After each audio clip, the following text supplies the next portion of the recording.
Hello viewers, आज से हम लोग पॉलिटी और इंडियन कॉन्स्टिट्यूशन के लेक्चर्स को स्टार्ट करेंगे, जहां पे आज हम लोग पहले लेक्चर में समझेंगे कॉन्स्टिट्यूशन और पॉलिटी के बीच के रिलेशन को।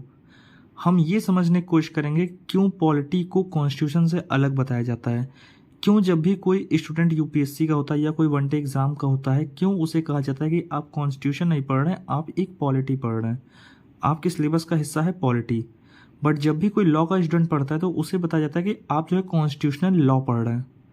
तो इन चीज़ों को हम लोग समझेंगे। दूसरी चीज़, ये जो लेक्चर हेल्पफुल होने वाला है ये किसी भी पॉलिटी के स्टूडेंट और कॉन्स्टिट्यूशन के स्टूडेंट दोनों के लिए हेल्पफुल रहेगा। तो हम लोग डायरेक्टली मूव करते हैं लेक्चर के ऊपर और समझने की कोशिश करते हैं इन दोनों के बीच के रिलेशनशिप को। बात हो रही है relationship between constitution and polity. अगर हम टर्म्स पे ध्यान दें, इन शब्दों पे ध्यान दें, तो पहला टर्म है कॉन्स्टिट्यूशन जिसका मतलब होता है संविधान, और दूसरा टर्म है पॉलिटी जिसका मतलब होता है राज्य व्यवस्था। अब क्योंकि संविधान हमारे देश का सबसे सर्वोच्च लॉ है, मतलब supreme law of the nation है। अब supreme law of the nation के होने के साथ साथ इसमें कुछ ऐसे भी नियम दिए गए हैं जिससे हमारा राज्य अब चलेगा, राज्य की व्यवस्थाएं चलेंगी। तो उन नियमों से ही हमारा राज्य व्यवस्था चलेगा। कहने का मतलब, जब तक बुक में दिया हुआ लॉ, दिया हुआ रूल अभी तक बुक में पढ़ा हुआ है, अभी प्रैक्टिस में उतरा नहीं, अभी प्रैक्टिकल फॉर्म में आया नहीं, तब तक वो कॉन्स्टिट्यूशन है। बट जैसे ही हम उन रूल्स को, संविधान में दिए हुए नियमों को, मतलब जैसे ही हम ये इस चीज़ को उतारेंगे कि अब हमारे यहाँ इलेक्शन कैसे होंगे, तो इस चीज़ को हमने ज़मीनी तौर पे उतारा। हमारे यहाँ कोई बिल पास होगा, कोई कानून बनेगा तो कैसे बनेगा, मनी बिल पास होगा तो कैसे होगा, फाइनेंशियल बिल होगा तो वो कैसे होगा। तो ये सब चीज़ें जब उतरेंगी तो ये हमारे राज्य व्यवस्था का एक हिस्सा होगा। वहीं से हम कहना चालू कर देंगे कि ये पॉलिटी है। तो एक बार फिर से अगर क्लियर करें तो जो रूल की स्टडी है, अभी तक जो रूल्स हम लोग पढ़ते हैं तो वो होता है सिर्फ कॉन्स्टिट्यूशनल लॉ। लॉ की स्टडी मतलब रूल्स की स्टडी है कॉन्स्टिट्यूशन।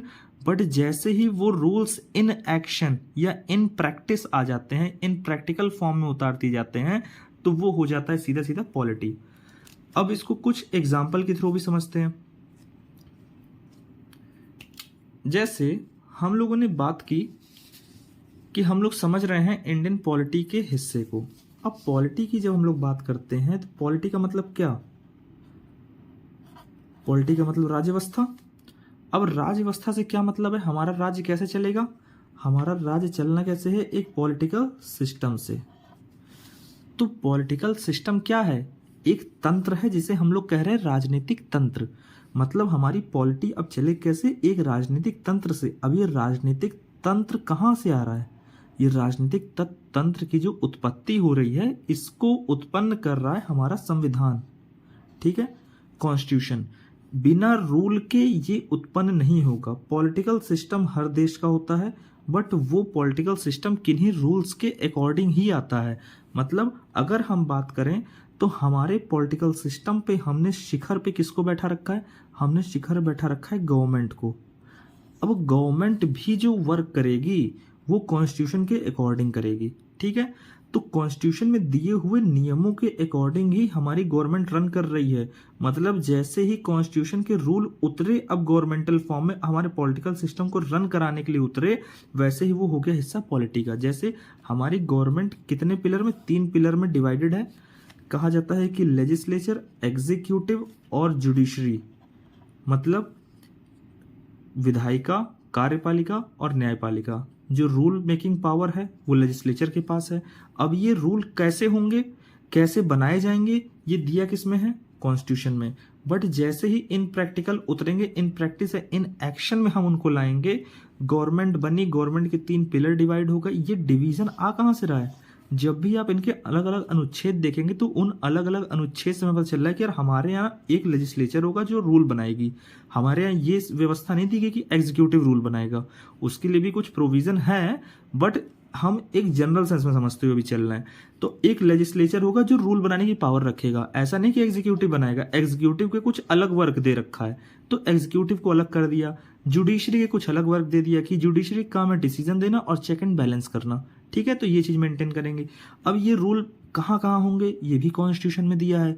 बट अब इनकी व्यवस्था भी तो करनी है हमें अपने देश में। तो व्यवस्था करनी कैसे भैया? हमें यूनियन मतलब सेंटर, केंद्र में और स्टेट में हमें यहाँ यहाँ उतारना है। ठीक है। जब इन इन जगहों पे अब रूल बन गया, तो यहाँ पे जब रूल बना तो कहाँ से आया नियम? नियम आया संविधान से। संविधान हम किसी भी सेकंड छोड़ नहीं सकते। हमारे देश में सुप्रीम कौन है? सुप्रीम है कॉन्स्टिट्यूशन। और ये कॉन्स्टिट्यूशन को हम बनाया किसने? सुप्रीम। कि आप संविधान हमारा सुप्रीम है, इसको सुप्रीम कहने के लिए किसने पावर दी? इसको सुप्रीम कहने की पावर हम ही लोगों ने दी है।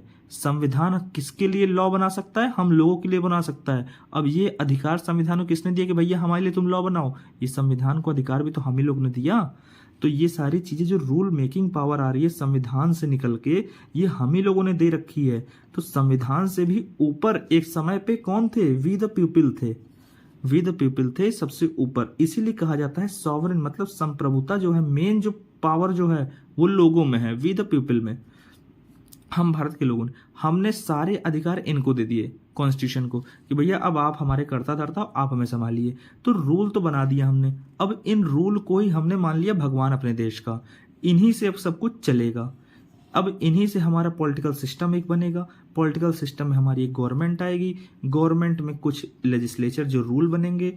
अब रूल बनने के साथ साथ वो नियमों को अब लागू भी कराया जाएगा, उनको कार्य में लाया जाएगा।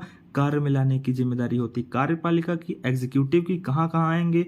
3 स्टेजेस हमारे, हर लोकल लेवल से लेके, हर केंद्र से लेके, राज्य से लेके, हर लोकल लेवल तक उसकी व्यवस्था कराने की जिम्मेदारी एग्जीक्यूटिव की। ठीक है। दूसरी चीज, अब जब भी कुछ गड़बड़ी होगी किसी के लॉ में, तो लॉ में जब भी गड़बड़ी होगी तो चेक कौन करेगा? जुडिशरी चेक करेगी। जैसे ही अगर कोई लॉ जो है संविधान के अगेंस्ट जाता दिखेगा कि अब ये तो संवैधानिक नहीं दिख रहा, संविधान ने जैसा कहा था आपने वैसा लॉ नहीं बनाया, तुरंत अनकॉन्स्टिट्यूशनल लॉ डिक्लेयर कर दिया जाएगा। तो ये पावर है जुडिशरी की, चेक करती रहेगी, बैलेंस मेंटेन रखेगी, डिसीजन मेकिंग पावर है। तो ये सब चीजें सेंटर लेवल, स्टेट लेवल, हर जगह, एक डिस्ट्रिक्ट लेवल पे भी लॉ की जो व्यवस्था कराई गई है, जुडिशरी की व्यवस्था कराई गई है। तो ये सारी चीजें निकले कहाँ से रही? ये हमने जो इतना बड़ा तंत्र तैयार किया, ये जो हवा महल हमने जो तैयार किया इतना बड़ा, तो वो कहाँ से तैयार किया? ये तो सब पूरा एक स्वरूप, पूरा एक नक्शा, पूरा एक चार्ट हमारे कॉन्स्टिट्यूशन में दे रखा था। तो संविधान तो हो गया रूल बुक। संविधान तो हो गया रूल बुक, क्योंकि उस संविधान के रूल बुक से उठाया हमने रूल और उतार दिया हमने सब जमीन पे। अब क्योंकि हमें अपने देश की चलानी थी व्यवस्थाएं, अब व्यवस्थाएं चलाने के लिए हमें उन रूल के अकॉर्डिंग जो है चीजों को उतारना पड़ेगा। तो जैसे ही उतारा वो कहलाया पूरा पॉलिटी। तो यहीं पे फर्क आता है, यहीं पे। इसीलिए जब भी कोई यूपीएससी का बच्चा होता है तो उसको, क्योंकि जमीनी लेवल पे काम करना होता है, ग्राउंड लेवल पे उसको अपने राज्य की व्यवस्थाओं को चलाना होता है। हमेशा उसे कोर्ट में नहीं जाना होता है, एक कॉन्स्टिट्यूशनैलिटी उसको चेक नहीं करनी होती किसी चीज़ की। ये काम होता है लॉ स्टूडेंट्स का। वो चेक करते हैं कि कोई भी चीज़ कॉन्स्टिट्यूशनल है या अनकॉन्स्टिट्यूशनल है, या वो सही ढंग से चल रही है कि नहीं, उसे इन चीज़ों से मतलब होता है। बट इन्हें जो भी यूपीएससी वाले होते हैं, वो इंडियन एडमिनिस्ट्रेटिव सर्विस वाले मोस्टली क्या करते हैं, वो जमीन पे उतरेंगे और गवर्नमेंट के लिए वर्क करते हैं कि व्यवस्थाएं सारी सही ढंग से चल सके। अगर नहीं चल रही हो, कहीं अगर कमियां हैं, तो गवर्नमेंट को उसके बारे में सूचित करते हैं। तो गवर्नमेंट उनसे जुड़े या तो लॉ बनाएगी या तो व्यवस्थाएं बनाएगी, ये सब चीजें करेगी। ठीक है। तो ये पूरा रहेगा तंत्र। अब जैसे इनको करने के लिए हमारे पास कुछ बॉडीज भी होती हैं, कॉन्स्टिट्यूशनल बॉडीज होती हैं, कुछ नॉन कॉन्स्टिट्यूशनल बॉडीज होती हैं। अब कॉन्स्टिट्यूशनल बॉडीज में जैसे आप लोग जानते हो कि इलेक्शन कमीशन हो गया, जीएसटी हो गया, फाइनेंस कमीशन हो गया, यूपीएससी हो गया, union public service commission, state public service commission, ऐसे बहुत सारे कॉन्स्टिट्यूशनल बॉडीज। मतलब कॉन्स्टिट्यूशन हमारे रूल बुक में ये चीज दिया था कि भैया ये कुछ बॉडीज हैं, इनको उतारिएगा वरना काम ही नहीं होना है। तो इनको तो हमें लाना ही पड़ा। बट हमें कुछ ऐसी बॉडीज की भी जरूरत पड़ी जो कॉन्स्टिट्यूशन में दी तो नहीं थी, बट हमें कॉन्स्टिट्यूशन को सही तरीके से इंप्लीमेंट करने के लिए कुछ नॉन कॉन्स्टिट्यूशनल बॉडीज की जरूरत थी, क्योंकि हमें कॉन्स्टिट्यूशन के लॉ को ही इंप्लीमेंट करना था। कॉन्स्टिट्यूशन के लॉ को ही, जो रूल को ही हमें जमीन पे उतारना था। तो हमने कुछ नॉन कॉन्स्टिट्यूशनल बॉडीज का भी इस्तेमाल किया, क्योंकि हम संविधान के अगेंस्ट जाके कुछ काम नहीं कर रहे हैं तो हम कर सकते हैं। ऐसे कॉन्स्टिट्यूशनल के अलावा हम नॉन कॉन्स्टिट्यूशनल बॉडीज का भी चयन कर सकते हैं। जैसे इसमें नीति आयोग है आपका, एनएचआरसी है, national human right commission, CVC, CBI. तो ये सब लोकपाल, लोकायुक्त, ऐसी कुछ बॉडीज हमने बनाई जो नॉन कॉन्स्टिट्यूशनल होने के बाद भी एक कॉन्स्टिट्यूशनल रूल को जमीन पे उतार रही है।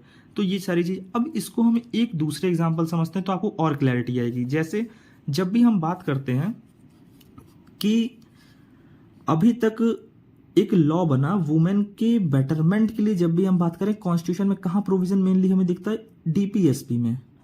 तो डीपीएसपी में प्रोविजंस दिए हैं वुमेन्स के बेटरमेंट के लिए। अब बेटरमेंट की बात जब भी हमने किसी घर में की कि वुमेन को प्रोटेक्शन देंगे हम किसी भी घर में, अब वो घर हो गया तो हमने एक रूल बना दिया, एक लॉ पास किया, उसका नाम था DV act, domestic violence act. अब ये डोमेस्टिक, क्योंकि वुमेन के बेटरमेंट की बात किसने की थी, डीपीएसपी में, तो वो अभी तक क्या है, वो अभी तक है कॉन्स्टिट्यूशन का हिस्सा। बट ये जो लॉ बन गया अब ये हो गया पॉलिटी का हिस्सा, ठीक है, ये हो गया पॉलिटी का हिस्सा। इसी तरह हमने वुमेन के जो सेक्सुअल हैरेसमेंट से जुड़े जो मैटर थे वर्क प्लेस पे, उनको कंट्रोल करने की कोशिश की, तो हमने एक रूल पास किया, prohibition of sexual harassment at work place, मतलब वुमेन को लेके सेक्सुअल हैरेसमेंट एक जुड़ा एक एक्ट पास कर दे। तो वो लॉ क्या है, वो लॉ अपने आप में एक पॉलिटी का हिस्सा है।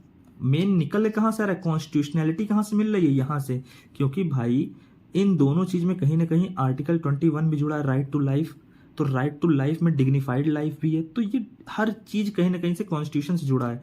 फंडामेंटल राइट, डीपीएसपी, ये सबसे मिला जुला के हमने जो है ये तंत्र तैयार करते हुए व्यवस्था बनाई कि हम इन चीजों को ध्यान में रखते हुए हर चीज लोगों को प्रोवाइड करेंगे।